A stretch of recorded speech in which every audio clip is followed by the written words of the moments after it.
Daniel Reyes had exactly $43 in his checking account and a 6-year-old daughter who needed new shoes.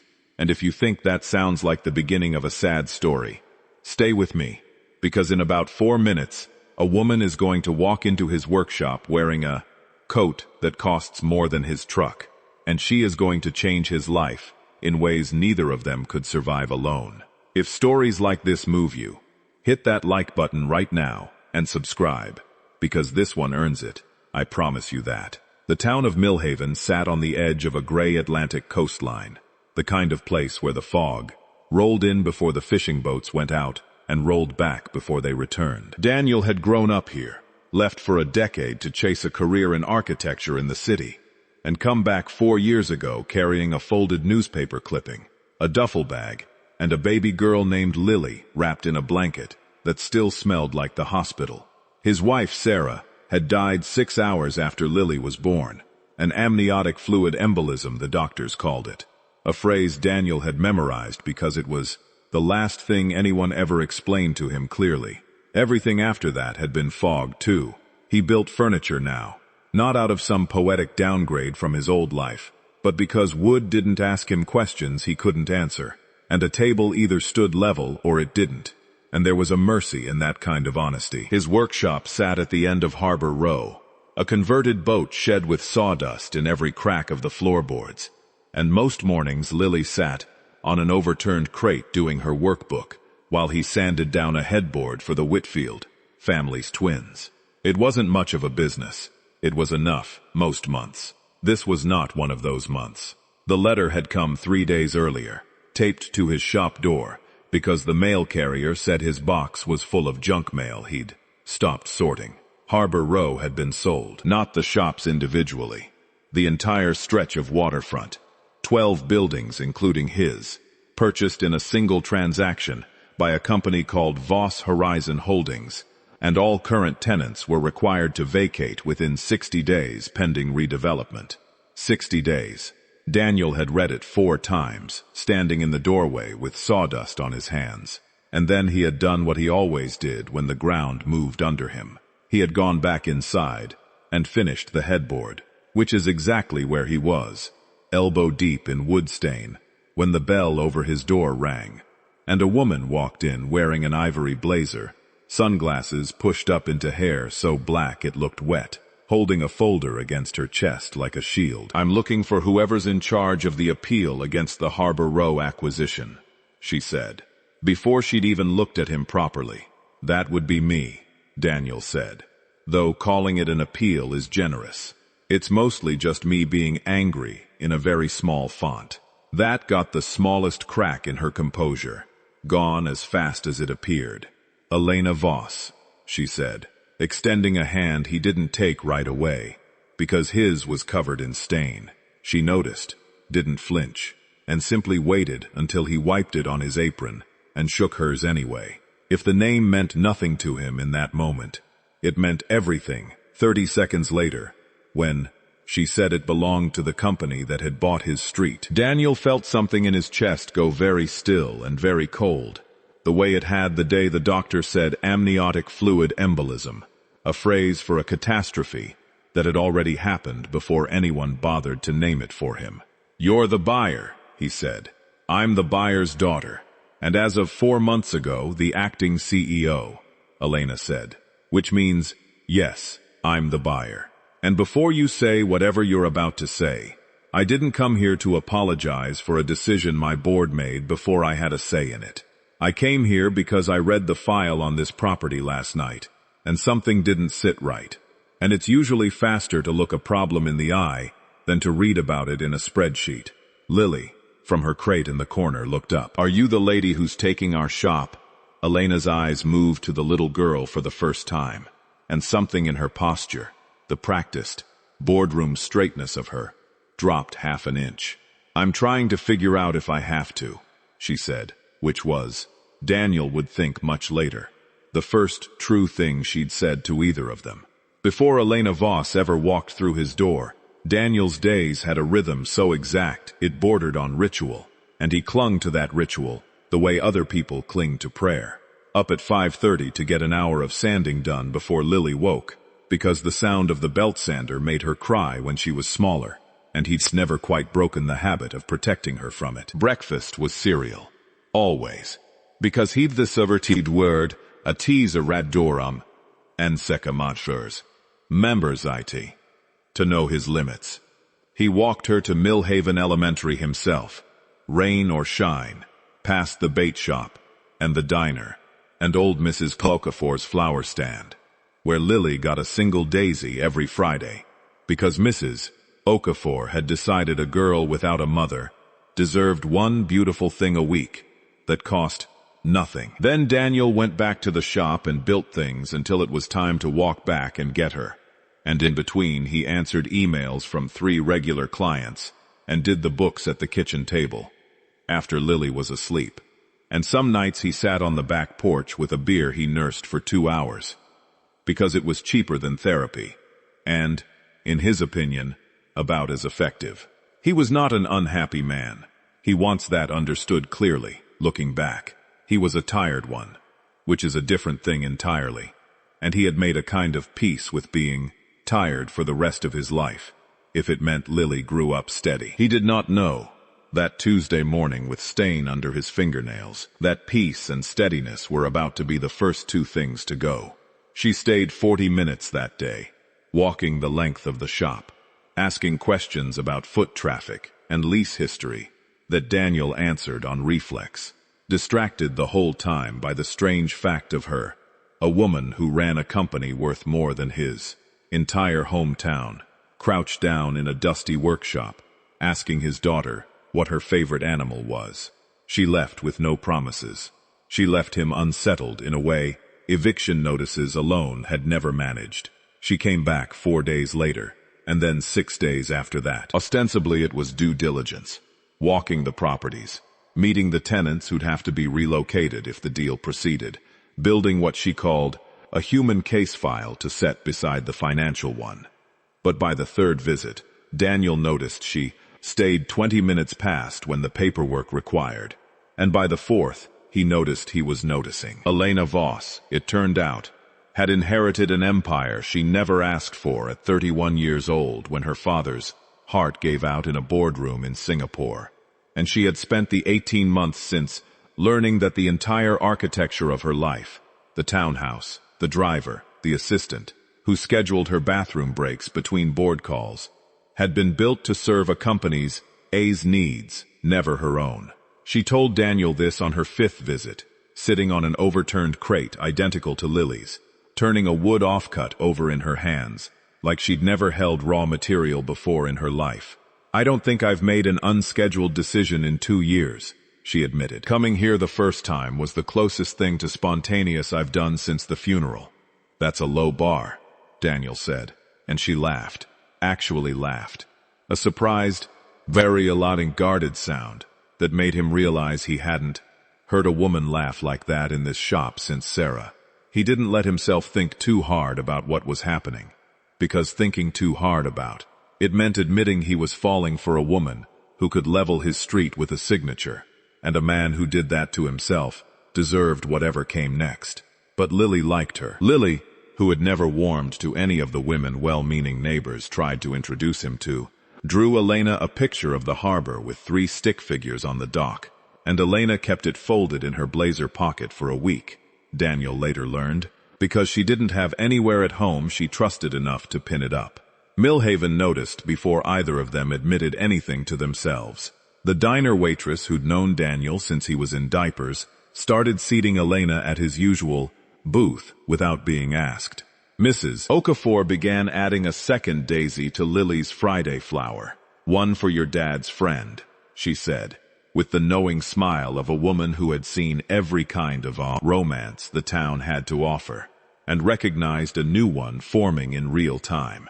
Elena, for her part, started arriving in jeans more often than blazers, learned the names of the fishing boats in the harbor, and once spent an entire Saturday afternoon helping Daniel sand a dining table for a client, ruining a manicure she didn't seem to miss. She told him, sawdust in her hair, that she couldn't remember the last time she'd mare, with her hands that wasn't signing a document, and that the ache in her shoulders afterward felt more honest than anything her personal trainer had ever billed her for. Daniel found himself rearranging his careful routine around the unpredictable rhythm of her visits, and told himself it was fine. It was just friendship.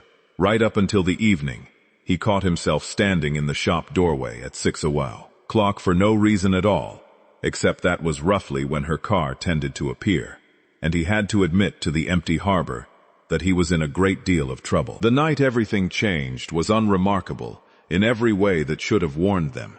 A summer storm rolled in off the water, knocked out power along Harbor Row, and Elena, who had come by to drop off the finalized relocation terms that gave every tenant a permanent stake in the redeveloped property instead of a payout, terms Daniel would later understand she'd fought her own board for, got stuck when the single road out of town flooded at the culvert. Daniel put her up in Lily's room, put Lily in his own bed, and sat with Elena at the kitchen table by candlelight, and somewhere between the second cup of coffee and the moment the rain finally slowed, two people who had spent a year and a half and 4 years respectively building walls around themselves simply forgot to keep building them. Neither of them called it anything the next morning. She left before Lily woke, before the sun had fully cleared the fog, and for 3 weeks after that, she didn't come back to Harbor Row at all.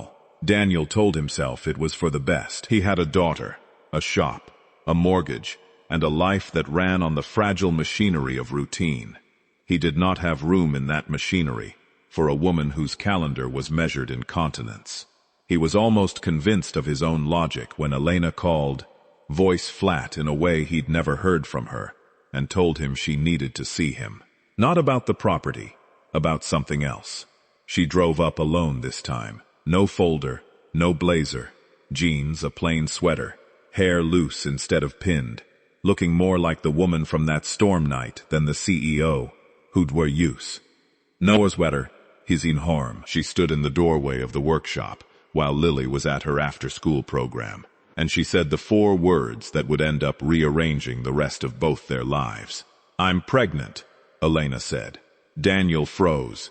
Not dramatically, no dropped tool, no cinematic stumble, just a complete, total stillness, as if his whole body had decided that moving forward required information his brain hadn't finished processing. He stood there long enough that Elena's face started to close, the boardroom composure sliding back over her features like a door easing shut, and he understood with a jolt that she was bracing for him to disappear on her exactly the way he suspected. Every man before him had disappeared the moment things stopped being convenient. "Say something," she said quietly. "Anything." "I'm scared," Daniel finally managed. And it was the most honest sentence he'd said in 4 years. "Not of you. Of losing another person the way I lost Sarah. Of a kid growing up the way Lily almost did. Without—" He stopped. "I'm scared, Elena. But I'm not going anywhere. I want you to hear that part clearly. Because I mean it more than I've meant anything in a long time. It should have been simple after that. It was not simple at all. Elena's board, 3 men who had run Voss Horizon since before she was born, and had spent 18 months quietly testing whether the founder's inexperienced daughter could be maneuvered into a figurehead role, found out about the pregnancy within a month, and found out about Daniel within a week after that, and treated both discoveries as the same kind of liability. A tabloid ran a blurry photo of Elena outside a small-town diner with a man in a paint-stained jacket under a headline that asked whether the city's most eligible heiress was slumming it before an emergency shareholder call. Her late father's oldest friend, a board member named Richard Calloway, sat Elena down in the glass-walled conference room where her father used to run every meeting, and told her plainly that a public relationship with, in his words, a carpenter with a dead wife and someone else's grief for a business plan would cost the company 9 figures in market confidence within a quarter. "He's not someone else's grief," Elena said, standing up from that table for the first time in her professional life, instead of absorbing what she was told. "He's the first honest thing that's happened to me since I inherited this company. But honesty, it turned out, was expensive. Voss Horizon's stock dipped on the rumor alone. Callaway began quietly courting proxy votes from other shareholders, framing the question not as one of romance but of judgment. Could a CEO who's make an emotional decision about her personal life be trusted with billion-dollar ones? Elena, for the first time since her father's death, found herself fighting not to prove she deserved the company, but to prove she deserved to keep the parts of her life that had nothing to do with it. Daniel had his own war to fight, quieter but no less brutal. The relocation terms for Harbor Row stalled the moment the board smelled scandal, and rumors moved through Millhaven faster than any storm that Daniel had gotten the acting CEO pregnant to secure his shop, that he was some kind of small-town opportunist who'd seen a rich woman and calculated his shot. Old friends stopped meeting his eyes at the hardware store. A woman he'd known since grade school pulled her daughter away from Lily on the playground, murmuring something about not wanting complications, and Daniel stood at the fence that afternoon, with his hands in fists at his sides, understanding, for the first time, what it cost Elena to be looked at like a headline instead of a person. Lily, 6 years old and utterly unconcerned with shareholder confidence, was the one who cut through all of it. She asked Daniel one evening, straightforward the way only children manage to be, whether Elena was going to be her mom, and whether the baby would be her sister, and whether that meant she got to help pick the name. Daniel sat on the edge of her bed and told her the truth, that grown-ups were figuring some hard things out, that it might take a while, but that whatever happened, she would always be loved by every single person in this. Lily considered this with the gravity of a much older person, and then said, "Well, I already picked a name. I want it to be Hope." Daniel had to leave the room for a minute after that. It was not only strangers who made those weeks hard. Daniel's own mother, visiting from 2 towns over, sat him down at his kitchen table one evening and asked, gently but plainly, whether he had thought through what it would mean to raise a child inside a world of headlines and boardrooms. A world she worried he understood no better than the fishermen down at the docks understood. Spreadsheets. Daniel didn't have a tidy answer for her that night. He only knew that the alternative, walking away from Elena to protect himself from a world he didn't fully understand, felt like a smaller, meaner version of the same fear that had kept him boxed inside his careful 5:30 routines for 4 years, and he had promised himself, somewhere in that fog after Sarah died, that he would not let fear be the architect of Lily's childhood twice. His mother listened to all of this, said nothing for a long moment, and then reached over and squeezed his hand, telling him that was, in fact, the only answer she'd needed to hear. The turning point came 6 weeks later, in the same glass conference room where Callaway had delivered his warning. Elena had called an emergency board meeting of her own, and this time she did not come alone. She walked in with the full financial audit of the Harbor Row acquisition, the one she'd personally commissioned the week she first met Daniel, showing that the original deal her father's team had structured would have displaced 41 small business owners and 300 jobs for a shopping plaza redevelopment that internal projections showed underperforming within 5 years. She'd spent 2 months quietly building an alternative plan, mixed-use redevelopment, that preserved every existing tenant, financed in part by a partnership with a coastal preservation fund that Callaway hadn't known existed until that morning. "You've spent 18 months telling me that good judgment means separating the personal from the professional," Elena said, standing at the head of the table her father used to occupy. "But it was the personal that showed me the professional plan was wrong. I met a man who was about to lose his home and his shop because a spreadsheet said displacing him was efficient. If that's the kind of judgment this company runs on, I don't want to run it anymore. If it isn't, if we can be a company that gets to be right and human at the same time, then I'm staying, and I'm staying with him. And this board can vote on which version of Voss Horizon it wants to be." The vote, when it came a week later, was not unanimous, but it was decisive. Callaway resigned 2 months after that, quietly, taking a severance and a grudge with him. The Harbor Row redevelopment plan Elena championed became, within a year, a case study 2 business schools asked to write about, not for its margins, though those eventually came, but for the unusual fact of a corporation choosing its own tenants, futures, over a marginally larger return. Calloway resigned 2 months after that, quietly, taking a severance and a grudge with him. 2 other board members who had backed him privately reached out to Elena within the month, less out of loyalty and more out of the practical instinct of people who could read a shifting wind. And Elena let them stay, because she had learned by then that changing a company's culture required patience with people who were still catching up to where she already stood. The Harbor Row redevelopment plan Elena championed became, within a year, a case study 2 business schools asked to write about, not for its margins, though those eventually came, but for the unusual fact of a corporation choosing its own tenants, futures over a marginally larger return. Reporters who had once run blurry photographs under cruel headlines came back a year later, asking for a different kind of story, and Elena, gracious in a way she wouldn't have managed 18 months earlier, gave them one. Standing on the finished dock, with Daniel's arm around her, and Lily, perched on a piling nearby, refusing every question that tried to reduce what had happened to either a scandal or a fairy tale, insisting instead on the plainer, harder truth of it, that 2 stubborn people had simply refused to let the world's spreadsheet decide who they were allowed to love. Daniel and Elena did not have some cinematic wedding within weeks of all this, because both of them, by then, understood that the real work of loving each other was going to be slower and less photogenic than that. They spent the pregnancy learning each other in the unglamorous ways that matter. Elena, learning to sit still in a workshop for 4 hours without checking a phone. Daniel learning the particular exhaustion of being loved by someone whose job followed her into every room.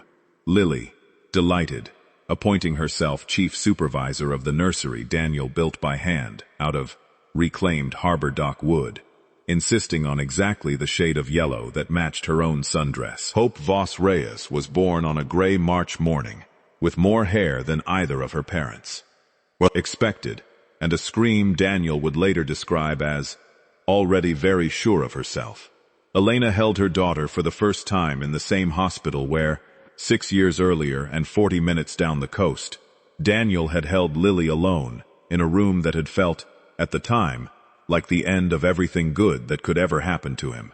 It was not lost on either of them, standing together now, that grief and joy sometimes share the exact same architecture, and that the only real difference between them is who is left standing in the room when it's over. They married that autumn, on Harbor Row itself, on the newly finished dock outside Daniel's shop, in front of 41 small business owners, who had kept their storefronts because of a decision made in a glass conference room by a woman who had once believed love and good judgment were opposites. The chairs were built by Daniel himself, over 3 weekends, plain pine, painted white, because Elena had told him she didn't want anything at this wedding that came from a catalog. Mrs. Okafor supplied every flower, daisies mixed in with the roses at Lily's insistence, and the diner waitress, who had started seating them together without asking, catered the reception, herself, refusing payment, saying she'd been rooting for this since the first Tuesday Elena walked in wearing a coat that cost more than the whole diner. Lily, 7 years old by then, and entirely unimpressed by the presence of 3 former board members in the audience, served as flower girl and insisted on carrying baby Hope down half the aisle herself, refusing help, moving at the exact unhurried pace of a child who has decided the moment belongs to her. Elena, watching her stepdaughter march down that aisle with the fierce concentration of someone twice her age, would say later that it was the moment she finally understood what she'd been missing all those years running board meetings instead of building an actual life. Not the absence of love, but the absence of anyone small enough and honest enough to remind her that some moments deserve to be taken slowly. Daniel gave a short speech at the reception, standing at a table built from the same reclaimed wood as the nursery crib. And he said the only thing he'd been sure of since the day Elena first walked into his shop wearing a coat that cost more than his truck. He said that he used to think the worst thing that could happen to a person was losing someone before you were ready, and that he still believed that, and always would, but that he was. Now's in the years since, that some people don't just fill the space grief leaves behind. They build something new next to it. Room enough for both the loss and the life that comes after. He looked at Elena, at Lily, leaning against her side with Hope asleep in her arms, and he said the 4 words that had once frozen him solid now felt like the beginning of the only story he wanted to be in. A year later, on a quiet Sunday, with no cameras and no board members, and nothing on either of their calendars, Daniel found Elena standing in the workshop doorway at 6 o'clock in the evening, exactly the way he used to wait for her, watching Lily teach Hope how to stack offcuts of wood into wobbly towers on the very crate where their whole story had started. Elena leaned against the doorframe and said she still thought about that frozen half-minute in the same room, the longest silence of her life, and how she'd been so certain in that moment that she was about to lose the one honest thing she'd found. Daniel pulled her close and told her that he hadn't been frozen out of doubt at all. He'd been frozen the way a person goes, still right before the biggest decision of their life, gathering every ounce of certainty he had, so that when he finally spoke, he would mean it completely. He did. He always would. If this story moved you even half as much as it moved me writing it, do me a favor. Hit like, subscribe if you haven't already, and drop a comment telling me which moment got you the most. Stories like Daniel and Elena's remind us that the people who change our lives rarely walk in the way we expect them to, and that sometimes the bravest thing any of us can do is stay in the room after the hard sentence has already been said. Thank you for watching all the way to the end, and I'll see you in the next one.